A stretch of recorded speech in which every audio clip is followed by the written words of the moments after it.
Women Now is brought to you by CalCoast Financial, Intero, Yup TV, Anil Gulati, Savan, Sea Bazaar, and El Camino Real Hospital.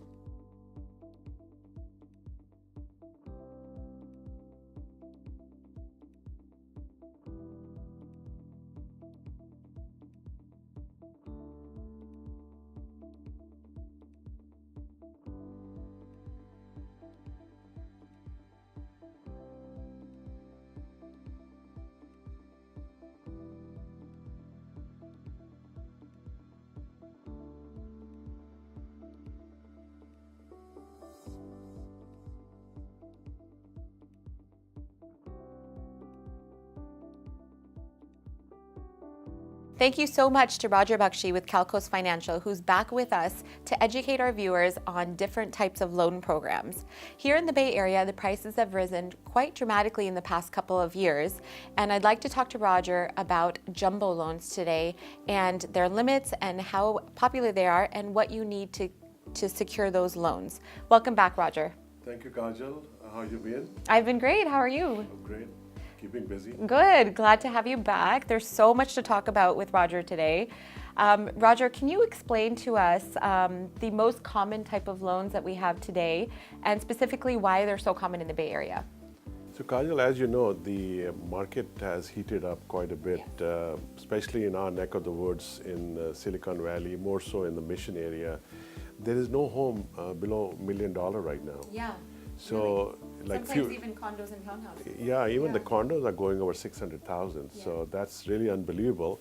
But that's the way market was back in 2006, if you remember. Yeah. And I think we see the repeat of that, and even more so than 2006. The prices have risen up. Yeah. Some of the homes are getting like multiple offers. Oh, yeah. North of 10, 15, 20 offers. So that's really pushing up the home prices. Actually, I wanted to mention to our viewers right now, I get this question as a realtor a lot, is 2005, 2006, we experienced a crazy market, and then in 2010 we had a bubble. Right now, the difference that I see in today's market is that our buyers are putting quite a bit of a down payment. 20% has become the norm, as little as 10%, but I've seen 20% and up, which has been good. That is correct. So the underwriting has been very stringent. Yeah. So I don't think there's a bubble. There is a shortage of homes. Right. And there is a lot of wealth being created in the Bay Area as we speak. The job market's been great. Job market is great. Companies are going IPOs, and employees have access to the stock options, which are doing very well. So most of that money is coming into the real estate market. Right. Therefore, the prices of homes are going up and up because the affordability is there. Yeah. In 2005, 2006, the underwriting guidelines were very different. Yeah. Every Tom, Dick, and Harry could get a loan. Yeah. But now, this time around, the underwriting is pretty strict, and rightly so. The borrower have to document all the income, all the funds have to be verified, the credit has to be really good. Yeah. And these borrowers can get a loan up to 90%, which is a good news. And also, Kajal, as you know, the rates have been all-time low. Yes. We have been locking 7-1 jumbos. When I say jumbo, the loan amount which is over $625. Right. And it goes upwards of $2 million. Yeah. And those borrowers can get a loan, if they're putting 20% down, they can go as high as $3 million. Yeah. If they put 30% down, they can go as high as $5 million. Wow. And below $1.5 million, they can get a loan with 10% down. Which is amazing. Which is a super news. Yeah. So therefore, and the rates are very low. Yeah. I mean, you can still lock the loans in low threes. Yeah. So it all depends what is the purchase price, but the minimum down payment would be 10%, up to $1.5 million. Right. 20% and above will be really great. Yeah. So speaking of jumbo loans, what are the limits with jumbo loans? Number one, I know you mentioned that you said 729. Actually, loan amount up to 625 are considered to be high balance confirming loans, and they call it confirming because it meets the guidelines of Fannie Freddie Mac. Right. Therefore, they are called confirming loans. Any loan which is over 625 up to 5 million is called a jumbo or a non-confirming. Okay. So this is terminology in the mortgage business. Yeah. So as I described earlier, people can get up to $5 million loan if they can put 30% down. and they can also get a loan with 10% down if they go up to 1.5 million. Okay. And just describe a typical buyer right now in today's market with Bay Area getting a jumbo loan. What does their credit look like? What does their income look like? And what do they need to do to qualify? So generally speaking, I have seen that credit scores are anywhere from 720 to 800, Wow. which is a great score. Yeah. And income is upwards of 200,000. Wow. So For a single income. Yeah. Yeah. Single income. If husband and wife are jointly buying the house, their income could be as high as 350,000. So Yeah. which is a great income. So therefore, they can qualify for these jumbo properties. Right. And I see the average loan right now for jumbo is about 1.2 million, I would say. Average. And for 1.2 million, we have a lot of Bay Area viewers, obviously. But for 1.2 million, you are looking at a single family in the East Bay. But if you're looking in the South Bay, a lot of those 1.2 million purchase prices are, believe it or not, townhouses, which is why jumbo loans have become so popular in the Bay Area, because we've completely exceeded, what is it, 417 and under?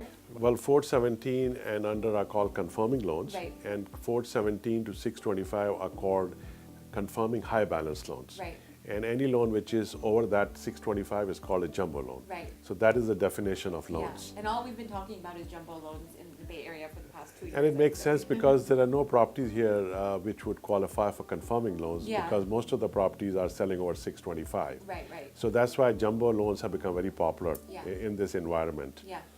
So describe a little bit about, I know we have a couple of buyers that are FHA. I know you and I have worked with a couple of buyers this year that are FHA.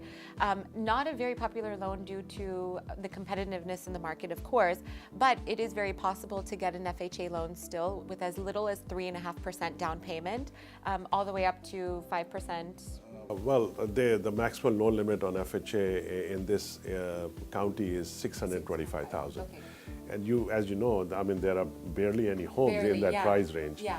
And FHA has not been doing condo loans. Okay, so that's So a that's a very big important setback. factor. That's a Yeah. big setback for first-time home buyers who buy a condo, let's Yeah. say for 500,000. Right. But FHA is not insuring those properties Okay. unless that project is approved by FHA. Right. So FHA is administered by Department of HUD, Washington. Yeah. So that's a whole different program. Right. So today we are speaking about the jumbo loans, Yeah. non-conforming loans. Right, right. Tell us a little bit about jumbo. Just in an escrow period, 30-day loan. You can close it quicker. I know you can close a loan quicker than that. Yeah, realistically, if we have a complete package from the borrower, Yeah. and we can close it in 21 days and less, and we have done that. Yeah. But normally I've seen the escrow close period is 30 days. 30 days, yeah. Yeah, that's what I see most of the contracts state in that agreement. Talk about a little bit about, I know a lot of our viewers are first-time buyers. A lot of first-time buyers are jumping in the market, believe it or not, at that $1 million mark. So the down payment, the 20%, how can they get the 20% as a first-time buyer? Can it come from stocks? Any assets which the borrower have, it could be stock, it could be a CD account, it could be savings account, it could be a checking account. Cash asset you can readily convert into cash. Right. That's what the cash assets are. Yeah. And they can also get a gift from the relative. Okay. I just did a loan for one of my clients. His whole down payment came from his father. Oh, wow. And father lives in the Gulf. Okay. And he's helping out his son with the entire down payment. And does that have to be seasoned in your account, or? Well, it has to be seasoned in the donor's account. Okay, and they must have to give a like letter. yeah, you know that the underwriter would like to see where the funds are coming from. Right. So the donor has to give a bank statement Yeah. that that money is really coming from his or her account. You're watching America's first South Asian TV talk show, Women Now. Let's get back to the show.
So down payment again can come from a gift. It can come from obviously your own assets, stocks, etc., which is very nice. And just a little bit about today's buyer.